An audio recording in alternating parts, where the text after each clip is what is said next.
महिला डॉक्टर आत्महत्या प्रकरणातली महत्त्वाची अपडेट। पीएसआय गोपाल बदनेला कोर्टामध्ये हजर करण्यात येणार आहे। बदनेला घेऊन पोलीस कोर्टाकडे रवाना झालेत।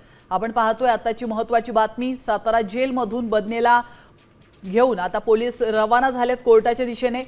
फलटण महिला डॉक्टर आत्महत्या प्रकरणी अतिशय महत्त्वाची अपडेट आपण पाहिलं। कालच बदने हा पोलिसांना शरण आला होता आणि त्यानंतर त्याला अटक करण्यात आली। त्याची एक तास चौकशी झाली आणि आज त्याला कोर्टात हजर करण्यात येणार असल्याची अपडेट देखील आपण पाहिली।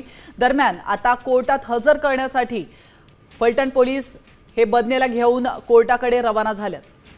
याविषयी अधिक माहिती देण्यासाठी आपले प्रतिनिधी ओमकार कदम आपल्यासोबत जोडले गेलेत। ओमकार, अतिशय महत्त्वाची अपडेट समोर येते। बदनेला घेऊन पोलीस रवाना झालेत कोर्टाकडे, काय अधिक माहिती?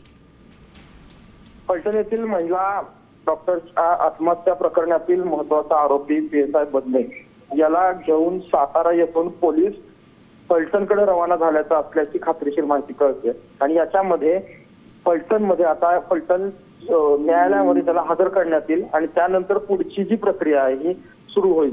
एकूणच कोणत्याही प्रकारचा अनुचित प्रकार घडायला नको म्हणून त्यांना फलटणला न ठेवता सातारला शिफ्ट केलं असल्याची माहिती आता तुर्तास समोर येत आहे। ओमकार, आपण पाहिलं की बदने हा शरण आल्यानंतर त्याची एक तास चौकशी झाली होती। या चौकशीमध्ये नेमकी काय माहिती समोर आली आहे का?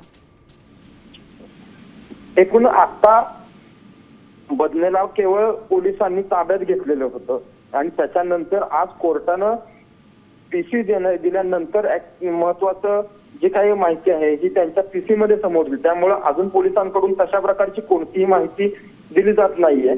सकाळी जिल्हा पोलीस प्रमुखांशी जेव्हा संवाद साधला तेव्हा सुद्धा त्यांनी केवळ बदनेच्या अटकेबद्दलचे संकेत दिले होते। इतर कोणत्याही प्रकारची माहिती त्यांनी दिलेली नव्हती। नक्कीच धन्यवाद ओमकार, तुम्ही दिलेल्या महत्त्वपूर्ण माहितीबद्दल। आपण पाहतोय बदने आता कोर्टामध्ये थोड्याच वेळात हजर होणार आहे। तर फलटण पोलीस बदनेला घेऊन कोर्टाकडे रवाना झालेले आहेत। आता कोर्ट नेमके काय आदेश काढतं हे पाहणं महत्त्वाचं असणार आहे।